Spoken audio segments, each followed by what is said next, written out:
आज आप chemical combination में जो सेकेंड लॉ था वो क्या थी आपकी लॉ ऑफ डेफिनिट प्रोपोर्शन और लॉ ऑफ कांस्टेंट प्रोपोर्शन।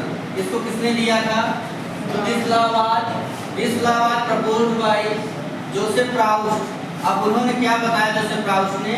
उन्होंने कहा कि according to this law in any given compound, आपको कोई भी कंपाउंड दिया गया हो, चाहे वाटर हो, कार्बन डाइऑक्साइड हो, सल्फर डाइऑक्साइड हो, कैल्शियम कार्बोनेट, कोई भी कंपाउंड हो, in any given compound elements are always presented in fixed proportion by weight whatever source में B.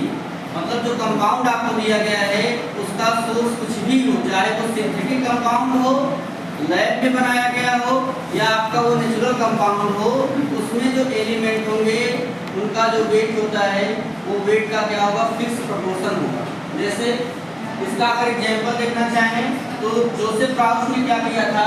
Joseph Proust was working on natural and synthetic cupric carbonate. उन्होंने लिया था cupric carbonate. तो कौन सा सरफेस लिया था उन्होंने? Cupric carbonate. एक नेचुरल लिया था और एक लिया था सिंथेटिक। नेचुरल वाला कहाँ से मिला होगा?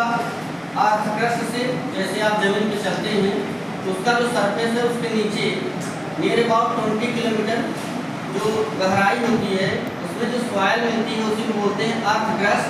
और ये चेंज भी हो सकता है, कहीं पे कम होगा, कहीं पे हाँ। जैसे समुद्र की सतह पे जाएंगे वहाँ कम हो जाएगा, वहाँ 4 किलोमीटर और 5 किलोमीटर भी होगा, लेकिन यहाँ पे थोड़ा सा अधिक होगा। तो जो नेचुरल क्यूप्रिक कार्बोनेट था उसमें कौन कौन से एलिमेंट हैं? एक तो कॉपर है, एक आपका कार्बन है और एक क्या है? ऑक्सीजन है। बोलिए।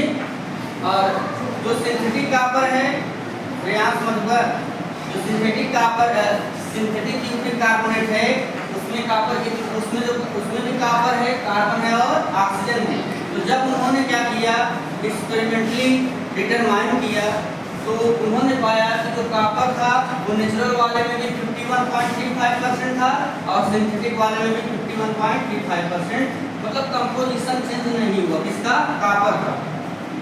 कार्बन कितना था? 9.74% और नेचुरल वाले में भी सिंथेटिक वाले में भी वही। ऐसे ऑक्सीजन नेचुरल वाले में भी 38.91 और सिंथेटिक वाले में भी 38.91। तो अगर सपोज करो वो 100 ग्राम नहीं होते, 100 ग्राम नेचुरल, 100 ग्राम सिंथेटिक, तो कॉपर कितना होगा?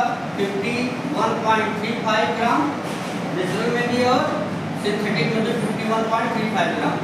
ऐसे ही कार्बन 9.74 ग्राम नेचुरल में भी होता और सिंथेटिक में भी 9.74 ग्राम। ऐसे ही 38.91 ग्राम ऑक्सीजन, 38.91 ग्राम ऑक्सीजन दोनों में होता। समझ में आया?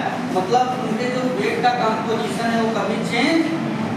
और इनको आप अगर आप इसको ऐड करेंगे ये भी आपका 100% आएगा और ये भी क्या आएगा? 100%। तो यही आप इससे आपको क्लियर हो गया होगा कि कोई भी कंपाउंड आपको दिया जाए उसका सोर्स चाहे वो नेचुरली आपको दिया जाए, चाहे आपका वो लैब में बनाया गया हो, उसमें जो एलिमेंट होते हैं वो फिक्स्ड प्रोपोर्शन बाय वेट, हमेशा उनका जो वेट का प्रोपोर्शन होता है हमेशा क्या होता है? सेम होता है, वो कभी चेंज नहीं होता। चलिए अब अगली आपको बताएंगे लॉ ऑफ मल्टीपल